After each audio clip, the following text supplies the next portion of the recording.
Are you ready to create riches in your work and life? It's time for Shedding the Bitch Radio and TV, where you can discuss, debate, and get advice on how to discover and shed the bitches of fear, insecurity, self-doubt, and negativity, so you can realize your dreams and life purpose, and create and accelerate the riches in life you deserve. So let's welcome your ball of fire host, Bernadette Bose. Good day, everyone, and welcome to an exciting conversation here on Shedding the Bitch Radio and TV. Because you know what? I'm single. All you single ladies, this is for you. This conversation is going to be for you. We're going to talk about what a healthy relationship really entails and kind of get into all the mush about relationships with our guests. But before we do, I just have a couple of thank yous, and that would be to all of our new and longtime listeners and viewers, all of your ratings and subscriptions and likes and follows and tweets, and I'm missing something, but that's okay. They are really bringing a great deal of viewers and listeners to the show and to our entire Shedding the Bitch community, and I couldn't be more grateful and more appreciative of that. We also need to thank our longtime sponsor, NG Tax Solutions. They are a full-service financial and tax services organization who serves small to corporate-sized clients, but also personal and business needs. So should you have any need for support when it comes to your financial or tax services needs, please reach out to Debbie Snelling and her team at ngtaxsolutions.com. All right. Let's get into this conversation, shall we? And let me introduce you to our guest. Again, we're going to be talking about just what does it take to have a relationship nowadays, because beyond the just pure chaos that's going on out there, there is love. There's an opportunity for love. And you definitely, if you're single, and or maybe we talk about spicing up your relationship that you're already in, we'll just see where the conversation goes, all right? But with our guest, with our guest, Marc Katz. He's billed as a personal trainer for smart, strong, successful women. Successful women who are dating. He's a dating coach, and he's been helping singles since 2003. He is the author of 4 books, most recently, Believe in Love, and has been featured in hundreds of media outlets, including Today, the New York Times, and CNN. Since 2015, Evan's blog has over 30 million readers. His podcast has over 1.5 million downloads, and 12,000 women, get this, 12,000 women have graduated from Love You, his 6-month video course that helps women understand men and find love. Evan is very happily married and lives in Los Angeles with his wife and their 2 children. Welcome, Evan. How are you? Thank you very much for having me, Bernadette. I'm excited to be here and have a really fun conversation. We are absolutely going to do that because, I mean, come on, relationships. Although some of us may not find that they're fun all the time, sure, but at the same time, they are definitely an adventure to go on. So where do we start? What would you say was the turning point that got you into this area of dating relationships? Yeah, I think everybody kind of has their kind of career arc, and it's rarely linear. It's not like anybody, dreamed of being a dating coach when there was no such thing. But I was a Hollywood screenwriter and came very close to success without actually achieving it and making any money. And when I turned 30, I said, I don't want to be the guy trying to sell a screenplay when he's 40. And so I went to film school. I was going to be a professor. I was getting my MFA at UCLA, and I got a job answering phones at an online dating company in Beverly Hills, getting yelled at by strangers, customer service. That's awesome. And it was a job, paid the bills. Yep. And after a year of working in an online dating company, I realized I should write a book about this, because that's what writers do. And my first book called I Can't Believe I'm Buying This Book, A Common Sense Guide to Successful Internet Dating, did far better than my Hollywood career did. And suddenly I was in USA Today and on Time Magazine, and I was the same guy I was before, but right, now I was like the dating guy, and I dropped out of film school and started to write people's online dating profiles, and those got attention, and that became a news story. And the next thing I knew, 80% of the people who were coming to me were women. I didn't solicit women. Men need help. Women ask for help. And so as a result, this slowly morphed and changed, and I became a dating coach for smart, strong, successful women who have everything but the man. And I've been focused on those women for about the past 14 years. It's really interesting what you said, and I don't even know if you caught it. I've had a number of conversations regarding this lately. When it comes to business, women don't ask. And yet when it comes to relationships, so it's so interesting you said that women ask for help and men don't necessarily. Whereas in business, it's like almost like polar opposite. The men go for it and the women kind of hold back. So that's fascinating to me. Oh, it's any business. There's like you recognize there's a void in the marketplace. Nobody's doing this thing. There's a billion dating coaches now, but when I started, I was like the only person who kind of found this thing. So I'm not saying I'm special. I just kind of got in at the right time and have evolved over the years to become the person that I wanted to be. Right. To the point where I'm confident in my ability to help women, and I'm also walking the walk, and I have a great relationship. Right. And so, it's a very lucky organic career. And so anytime I have an opportunity to talk about helping women who are stuck and find that the dating marketplace is pretty challenging, it's an exciting conversation. Sure, absolutely. So you focus on smart, strong, successful women, and I've been that most of my career in life. And it definitely has posed its issues when it comes to dating. So what are the key observations that you find and the challenges for those strong, successful women when it comes to dating? I think there's a number of things. It's a great question. I mean, encompassing a lot of the kind of stuff we talk about in Love U. But if we just say somewhat crudely and empirically, my clients are in the 95th percentile of all women. Right? They have master's degrees. They make six figures. They own their own homes. Really, really impressive catches. And then there's the expectations about what they think they should be dating, what they deserve, what they're holding out for. If you're in the 95th percentile, how many people does that leave? Well, we're only starting from 5%. Yeah. Right? In the best case scenario, we're starting with 5%. Yeah. Right. Now, within that 5%, what percentage of those men want to date a smart, strong, successful woman with a lot of opinions and a big career? Well, that might eliminate half of them right off the bat. He might be comfortable with a first grade teacher, right? Who's not working 50 hours a week, who's not going to be as vocal or critical or whatever, right? It's just a little easier. Right? And that's a choice. Not a good choice, right? It's a choice. Plenty of men choose that woman. So now our 5%, we'll just cut that in half. Mm-hmm. So now we're dealing with, and again, these are completely made up numbers, but you get the idea. Yep. Now we're dealing with 2.5% of men. He is the male equivalent of you. But what happens when you date the male equivalent of you? You've seen it. It's ugly. Friction. It's ugly. Right? It's ugly. Lot of ambition, ideas, opinions, ego, the need to be right, difficulty de-escalating, prioritizing relationships. Again, that's not an attack. I'm that kind of person. I work with women like that. But when you marry the opposite sex version of yourself, I want a man like me, but more. Taller, smarter, richer, funnier. Right. Now we've got a lot of, forgive the terminology, masculine energy. And those relationships, which seem great on paper, don't always work out in practice. Yeah. So we need a new way to approach dating, given the percentage of men that we think are available to us and the inherent problems with trying to choose the male clone of you. Does that make sense? Yeah, it makes sense.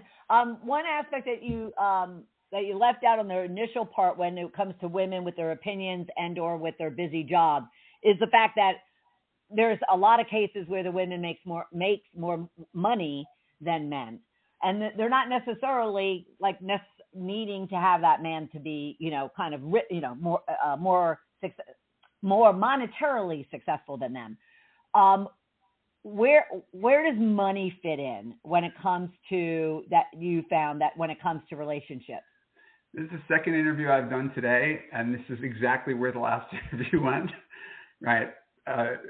Really, I mean, was it a woman interviewer? Absolutely. She's a 47-year-old woman, got her own radio show, very interested in the role of money. And I have plenty to say about it. It's not the only opinion in the world. I would say in general, there are two things going on when it comes with money, right? Maybe a little more than two things. So we've gotten to the other side of second wave feminism where women could go to college and get the same jobs as men and diminish the pay gap. My parents' generation, my mom, got married, went from her dad's house to her husband's house, was a stay-at-home mom. So we've got a whole generation of women post-70s who don't need men to take care of them in that same way that they did when women didn't have educations, women didn't have jobs, right? And their jobs were secretary and teachers. So we're in a much better world. But we've also decoupled what marriage was about for a long time, which was the man provided for the woman, right? You don't need a man to provide for you anymore. But women still want it. And that's where it gets really dicey. You have a lot of women who make $200,000 and he has to make $201,000. And that's not true, but there's a deep-seated belief that he has to do more. And both genders buy into it a little bit to our detriment. So what we're trying to do is decouple genders from money. Whose detriment? Both men and women.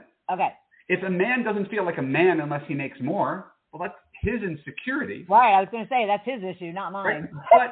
But simultaneously, let's be honest, Bernadette, a lot of women look down on men who make less. So it works both ways. He feels that. So we could say, oh, you should be more secure. But if she's looking down on him, how could he feel secure? So it's a bit of a loop here where we need to be almost gender neutral. Hey, if a man made $200,000 a year and a woman's making $50,000, he picks up the check every time. No one asks any questions. It's expected. Woman makes $200,000, man makes $50,000. How does that work? Woman often expects him to pay half, even though he makes 1/5, right? Because of gender. I want to meet these women. No, my point is, this is the way, these are all my clients. It becomes a really confusing conversation because there's the expectation and then there's the reality. Right. And so we're trying to, I just hit my microphone. We're just trying to look for a model that works. Yeah. And if you're a woman who makes $250 and a guy makes $50, but he treats you well and you're happy, you can have a really great life. Why? Because you don't need his money. Absolutely. It's a bonus. You just got a $50,000 raise. Right. But he's not a dependent. He pays his own bills. He's a high school English teacher. He's home at 4. It's perfectly fine. But that doesn't fit a lot of people's fantasy that he has to be more than I do. Yeah. And so it's navigating this with a measure of integrity and making sure that when you enter a relationship, you could be happy with it for what it is instead of consistently lamenting what it's not. Right. Right. Yeah. I would love to meet those women because the women that are in my circle that are single, and they're all very successful and they all make great money. Yeah. And I maybe could it be an age thing, Evan? I just turned 60. Happy birthday. And yet at the same time, when I was dating, at 35 or 40, and the men definitely had issues with the fact that I made significantly more money than they did. I still didn't have an issue with it. It was kind of like, I'm okay with that. Sure. But do you see some age factors come into play as well? Yes. I mean, things evolve, but they evolve slowly over time, right? And people, and I'm almost 50, younger generation, gender is very blurry. Gender roles are very blurry. There's a lot of stuff. It's in a bit of a blender right now. Yeah. And it's not that I think that evolution is useful and important, but it's also more confusing because we don't know our roles. If my job as a man is not to protect and provide, what is my job now? It's a little bit more confusing. So we don't need to be stuck in our gender stereotypes, but to some degree, both men and women are. Our expectations, which is why we talk about the concept of emotional labor for women, right? Men and women both have full-time jobs. He still expects her to take care of the house, right? Even though that's not really fair. Right. But there's that old school expectation about what women do, right? Which again might be biological, sociological. We don't even know how to untangle it. Yeah. But our expectations: the woman takes care of domestic stuff, the man takes care of the big men, strong stuff, and the money. Right? Those expectations haven't gone anywhere. So we've had a changing society. wrestling with old expectations. And that's why, as I said, this is always a really interesting conversation.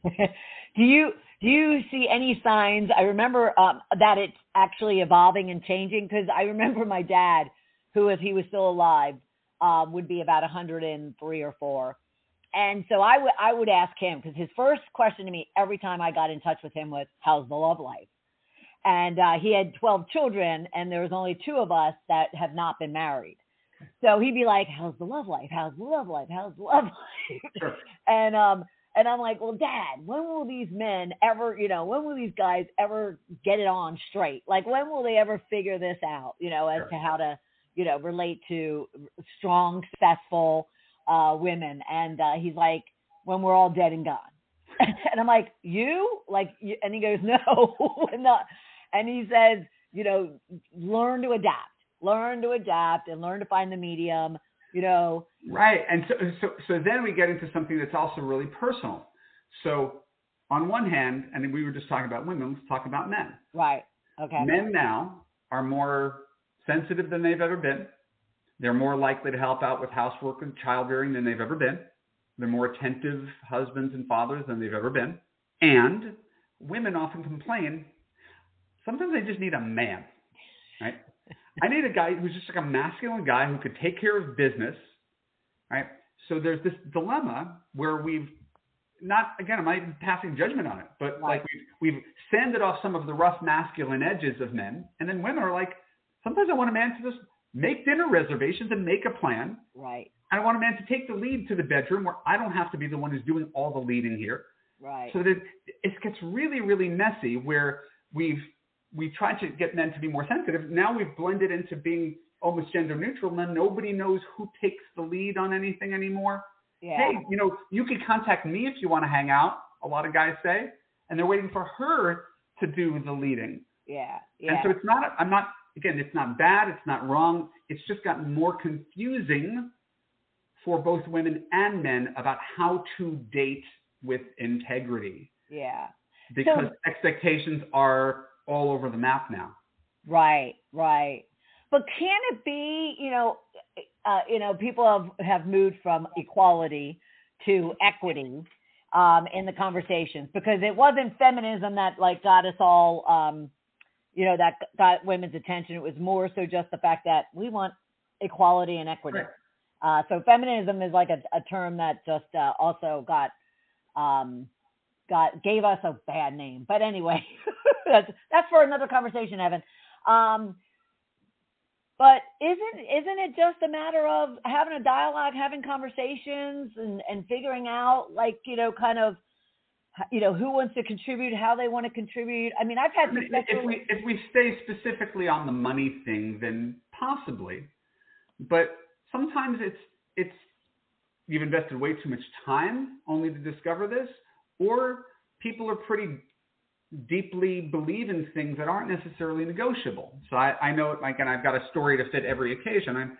I have a friend who dated a woman. They were both lawyers, and he was really excited that he wouldn't have to carry the burden of paying for anything because he's got a smart, strong, successful wife who makes equal amount to what he did. And it wasn't until they got engaged that she informed him she didn't want to be a lawyer anymore. She wanted to quit her job and keep her lifestyle and have him pay for anything. Right? That was her plan. It wasn't his plan, and their relationship broke up before they got married. Yeah. So, and I'm not saying either of them is wrong. It's right. You can negotiate all you want. Right. But people want what they want, whether it's reasonable or is a completely different story.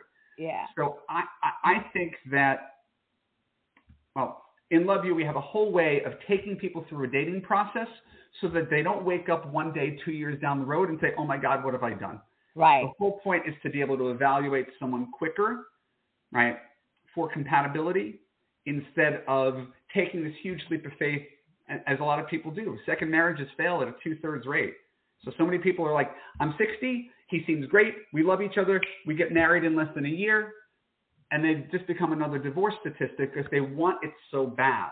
Yeah. So my job is to really almost be a risk manager and minimize people's risks and minimize people's mistakes, because these are just very human, emotional things. Right. And people tend to vacillate and overcorrect. If you're in a relationship where your husband had no money, you look for money. Right. If you're in a relationship where you had no sex for the last 10 years, you look for chemistry. Right. And so people tend to go all over the map, and we want to keep them in this real narrow middle lane where success is found. Yeah. Okay. So, well, a couple of things. One, I love the fact that you say you're a risk taker and you're a personal trainer for these strong success. I love that. Love it. So you obviously, and you love you. Is that the vehicle for you figured out kind of how to get in the middle, how to find that middle? It's a really, thank you for the question. It's a really great question. And we don't need a script right now. Like, we're flying, right? So love you is basically, my life's work, where you recognize that women want to understand men. Men are terrible. They don't want to understand women. There's never been a guy who's like, can you help me understand my wife? That conversation doesn't take place. It's, how do you make her stop criticizing me? That's his version of events. Man, I want to understand her. Women, to their credit, want to understand men. And so I have a job as like a professional mansplainer. I was asked to be a mansplainer. What are guys thinking? Why do they do what they do? And now we have this Venn diagram. There's what men want. There's what women want. Where could we find enough overlap that we could have a happy relationship? Look how small that was. Right. But if he's just getting what he wants, she feels like a doormat. Yeah. And if she just gets what he wants, he feels really emasculated. Right. So we need to have a healthy relationship where both people, right? So my job is, I'm kind of like a translator. Yeah. And so the course just walks women through an entire process, from confidence and meeting men and dating to being in a relationship, understanding men, relationships, commitment, communication. So we just walk people through a process that answers pretty much every question that one can have, because I was just dissecting 10 years of coaching calls and trying to put it into sort of scalable, digestible form. Right, right. So I know, we pick a niche when we're entrepreneurs and business owners, and your niche are these smart, strong, successful women. Where, apart from maybe you going out and talking to the men and inserting what they want, what they don't want, what they need to do, what they don't need to do, where do they come into play, though, to help the woman? What am I trying to say?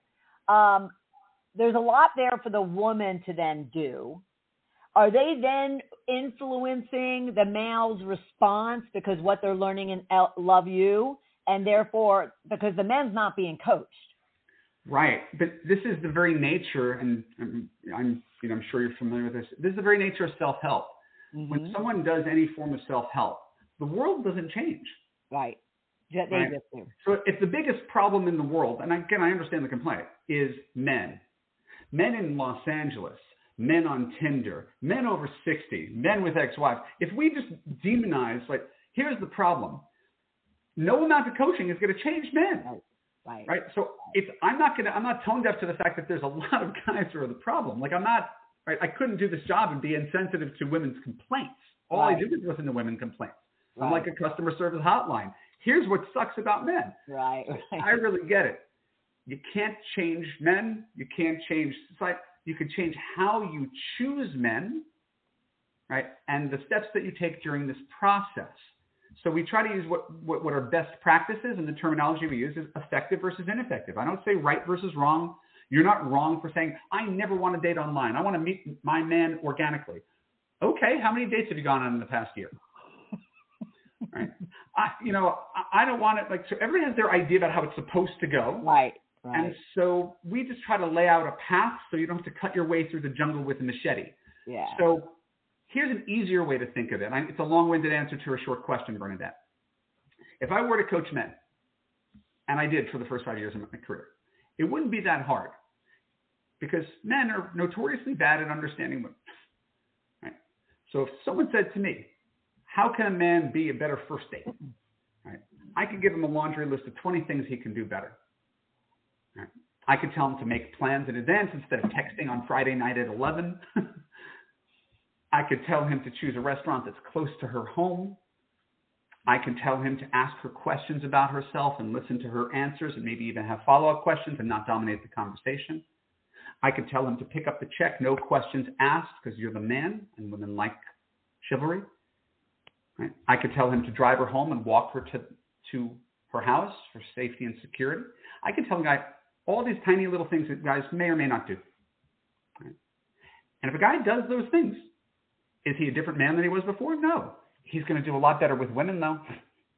Right. And so this is the exact same thing. Women, like, why are you always telling women what they're doing wrong? Why don't you tell men what they're doing wrong? It's like, because they're not asking me.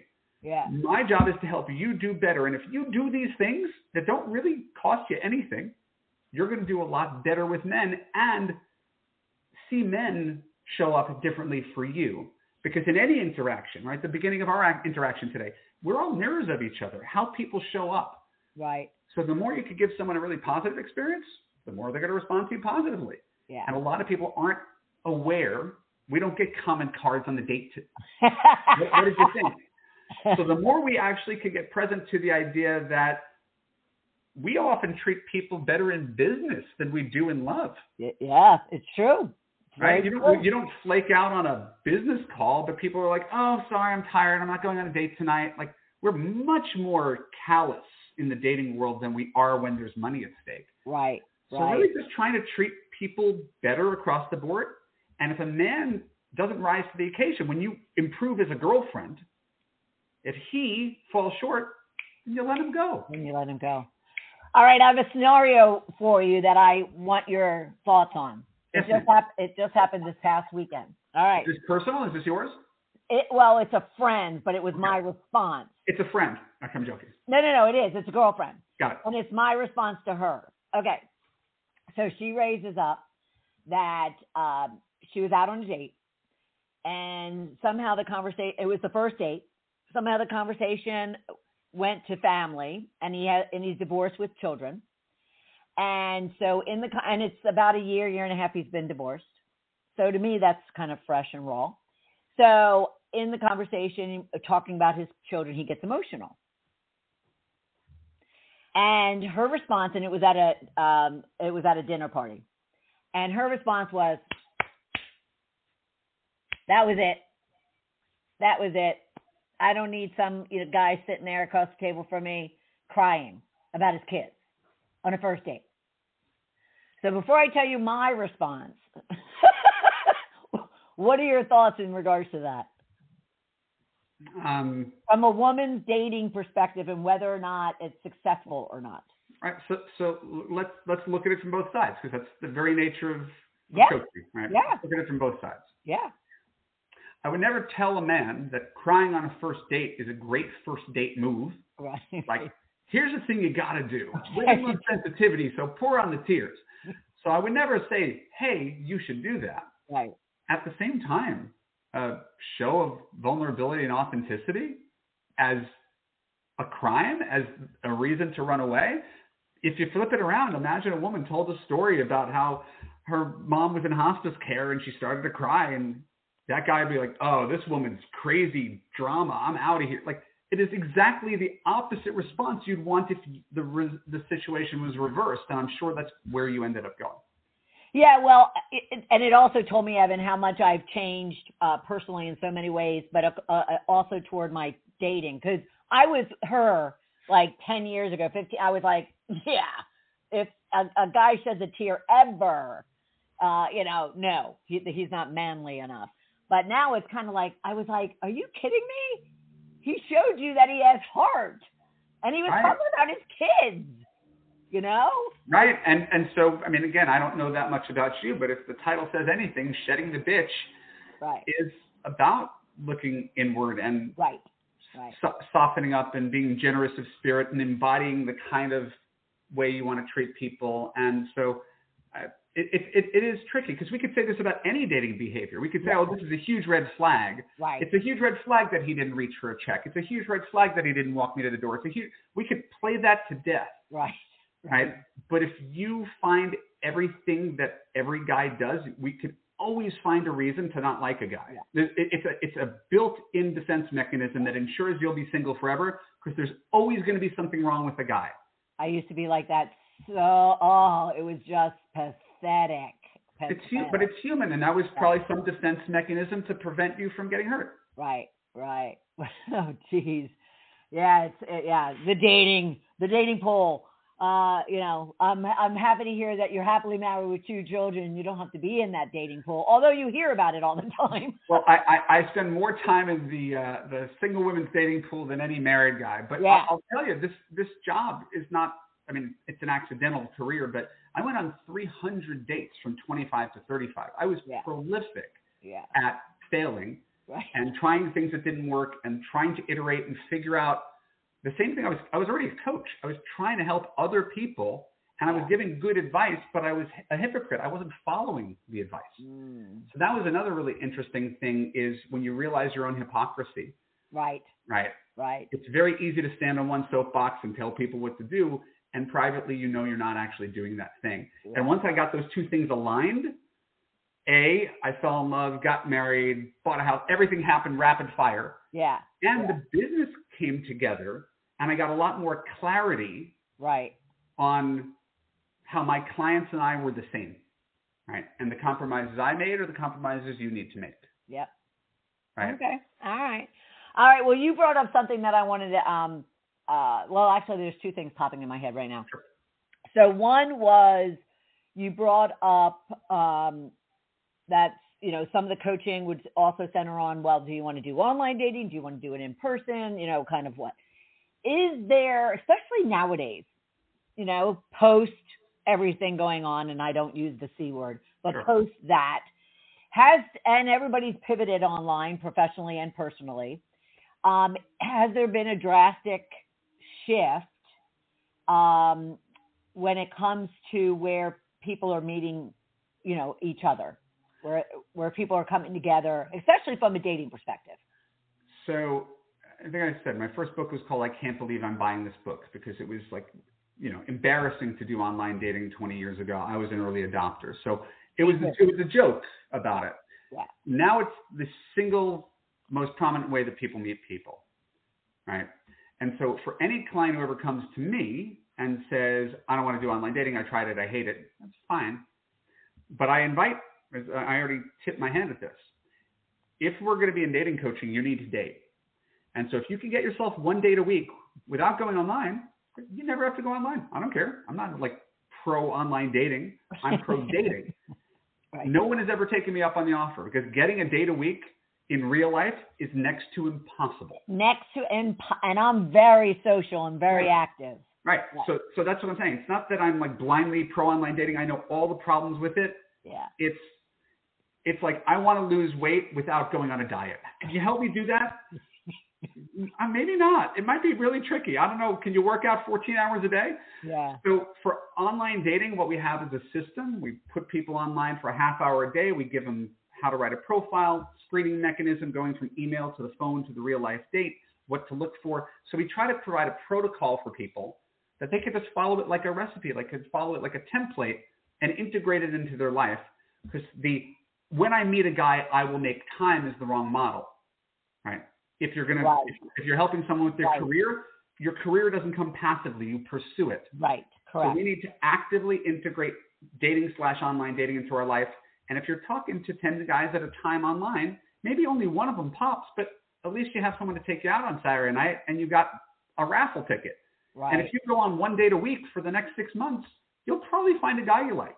Yeah. Right? So that's what we try to do. It's kind of a numbers thing, not like a go out with every single guy who's got a pulse. Yeah. But it's essentially in business, it's lead generation. If we have a constant flow of opportunity, the more opportunity you have, the more selective you can be. It's a numbers game. The more selective you are, the more comfortable you'll be going on first dates.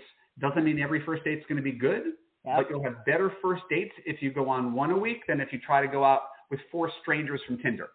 Yeah. So it's really just trying to get people into a system of cultivating opportunity and then seeing what pops. Yeah. It's funny.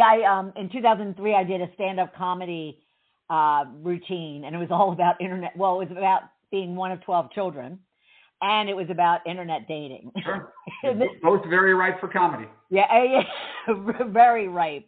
All right. So you often talk about that there's a difference between chemistry and compatibility. What should I know about that? Well, let's, since your show is so very personal and has so much to do with you and your personality, What would you say if you were to think of the 3 men in your whole life, Bernadette, that you had the most chemistry with? Right? The flaming hot chemistry. Where are those men now? Yeah. Right? Yeah. That's the problem with chemistry. It's not that chemistry isn't a wonderful feeling. It's that chemistry absolutely does not predict compatibility and your happiness in the future. That is true. Yep. And but we think it does. Yeah. Oh my God, if I have this feeling, then it must be right. No, if anything, this feeling has led you astray every time you've ever had it. And ripped your heart out. Ripped your heart out. So it's not that I'm anti-chemistry, right?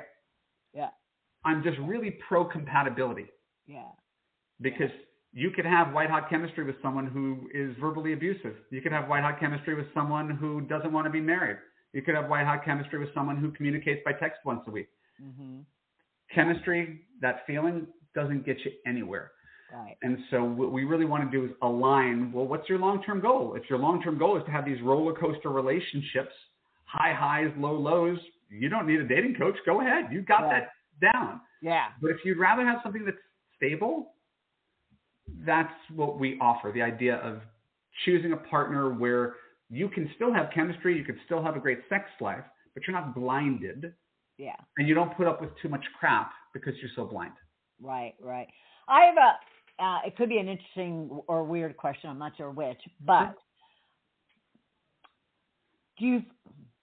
are women looking, and is there an age factor here? Are women really looking for that true, if you believe in soulmates, true soulmate type, compatible type of relationship? Or are any of the women that come into you are also just looking to fill the fact that, they're single and everybody, the expectation is that they should be, with someone, married, having kids, not alone? This is a great topic, and I may say something that's upsetting, but understand that when people come to me, it's a self-selecting process, right? I don't pull people out of their homes and say, hey, you look like you need a dating coach. People Google stuff in the middle of the night. They listen to my podcast. They watch my YouTube videos. Right? There's something missing. And so when in life, there's not one size fits all. If someone is genuinely happy being alone, go ahead, be alone. I don't care. No one cares. That's your business. Mm-hmm. There's a lot of people who talk themselves into being happy being alone because, contrary to what you said, you were saying, oh, society puts so much pressure on women to couple up. There's a countervailing force. Society puts equal amounts of pressure on women to say, I'm complete. I don't need a man. I'm perfectly happy. I got my friends. I got my job. I got my dog. I got my travel. I got my yoga retreats. I have my hobbies. And what they're doing very often, my clients are on a hamster on a wheel, keeping so busy that they don't stop to think about how very lonely they are. And this pandemic was a huge wake-up call. Right. Where, you're a partner at a law firm and you're stuck in a 2-bedroom apartment in Manhattan and you can't travel, and now you're really looking at your life and saying, is this all there is? Right. So I'm not saying that that's the only way to be. Right. Oh, yeah. But absolutely. But if there's one force, society says women have to be in relationships, there's another force that's saying, nope, you don't. You're happy. You're complete. And when people get on the phone with me, they admit to themselves for the first time that they're not happy, that they feel incomplete, that there's a hole in their life. Sad. It's not sad. It's human. If my wife left me, I'd have a huge hole in my life. Yeah. That's not sad. No, it's sad that they're feeling that. But it's a legitimate feeling, and we've done something to delegitimize it to the point where they almost can't even admit it. Right. That all they're doing is trying to keep busy to avoid feeling lonely. Interesting. All right. I asked. Yeah, and again, it's not that there's one way to be. Right? Oh, no. I'm not trying to convince anybody to get married, but generally people are not going to hire a dating coach because they're happy being single. Right. Because really, it's easy to go out meet a guy, sleep around, have a thrill, get your heart broken, recycle, wash, rinse, repeat. Anybody could do that. It's when people are tired of that that they say, hey, maybe there's a better way to go about this. Okay. It's not so easy there, Evan. Don't make it sound so I try to do that all the time. No. I mean, obviously, if you're coaching and you're coaching others, you have to believe that you have a better path than whatever they're taking on their own. Without any arrogance, this may be really scary and confusing to you, but this is also what I do, and you might not know where this is headed, but I could hold your hand. I could be like a Sherpa taking you up Mount Everest. Yeah. It may be scary for you to hike Everest on your own, but if you just follow behind me, I'll get you there. No, definitely. Yeah. Dating coaches, are a huge benefit. I might have to tell my friend. I might have to share it with her. It's certainly Bernadette. It's a luxury good, dating coaching. Yeah. Oh, absolutely. Absolutely. And she even is doing kind of those connectors. Those dating, connectors where you matchmakers. Got it. Yeah. Specifically to match up, so forth and so on. And what I joked with her about is, it's not just the process of matching up. It's also like what you're doing is dealing with the what's going on between the two ears, and what's impacting their heart, and then showing them a way to do it smartly. It's why I don't do matchmaking, is because usually when people hire matchmakers, their focus is external. I'm great. Right. I just haven't met the right guy. Hand me the guy. Just give him to me. Right. And the problem is matchmakers don't have a very big database. You're actually better off taking your chances on Bumble because it's the same people. They're not different people. You're just taking the work out of it. Here's $40,000 for 10 dates. Yeah. And they're no better than the guys you can meet online. Right. So I try to empower women to become their own matchmaker, to be able to generate a love life and learn to trust their own judgment. Mm-hmm. Right. It's a teach a woman to fish model instead of here, catch me a fish. Yeah. Yeah. No, that's, can totally understand that. Absolutely. All right. So in our last minute or so, what would you say to the women out there, especially I have smart, strong, successful powerhouse women in my network. What would you say to those single ladies, in regards to their dating? Two main messages I would love to leave your listeners with. Number one, you don't have to change yourself to find lasting love. Right? You do have to change your choice of men. Right? And what's easier? Change your choice of men versus fundamentally changing your personality. Yeah. So nobody has to fundamentally change who they are. But if you've always been barking up this tree, maybe you bark up another tree and you're going to have better results. So that's one thing. Don't change yourself, change your choice of men. And number two, and this is also controversial, good relationships are easy. Anybody who's told you relationships take work, it's constant work. Bad relationships take a shit ton of work. Good relationships are easy. Think of any person in your life who you have a good relationship with. Mm-hmm. It's not a lot of work. Right. If your relationship takes a lot of work, not effort, because everything takes effort. Right. But if it takes work, find a better relationship. I love that. He saved the best for last in the last 10 seconds. I love that because it's so true. But yes, and I've heard it before. But yes, that rings so absolutely true. Yeah. Oh, that's awesome. Thank you so much, Evan. I appreciate it. Thank you. You're welcome. And I want to, is there a couple things that you can mention to the audience in regards to even Love You or anything else that you might have going on in your community, including your podcast? No, that's very kind of you. My name's EvanMarkKatz.com, EvanMarckKatz. I've got a site that has 1,000 blog posts, 250 podcasts. I'm on every social media platform, Instagram, YouTube, Facebook. But the best way to really get the most out of this kind of advice is to go to my website, give me your email address, take the quiz, or watch the video right on the homepage. And if you find that it resonates with you, fill out an application for Love You. And if you're a good fit for coaching, then maybe my honor to hold your hand through this process and get you the love that you deserve. You do deserve love, everybody. All those single ladies out there, you do deserve love. So check out evanmarkskatz.com and definitely reach out. Evan, thank you so much. This has been fabulous. A lot of fun today. Oh, yeah, absolutely. Absolutely. Thank you so much. I appreciate it. And for everyone else in our Shedding the Bitch community, thank you so much for joining this week and our discussion in regards to relationships and dating for all the single ladies out there in our Shedding the Bitch community. And I'll look forward to having you right back here next Tuesday at noon Eastern time for another episode. Thanks, everybody. Have a rich, prosperous week. Bye. Thank you for taking part in Shedding the Bitch Radio and TV with Bernadette Bose. We would love to know what your biggest takeaway was. Go to Shedding the Bitch on Facebook or YouTube and leave a comment. You can also subscribe to the show on Apple Podcasts and YouTube so you don't miss a single episode of the show. And with your input, we can help other powerhouse women just like you find the show and decide if it's right for them.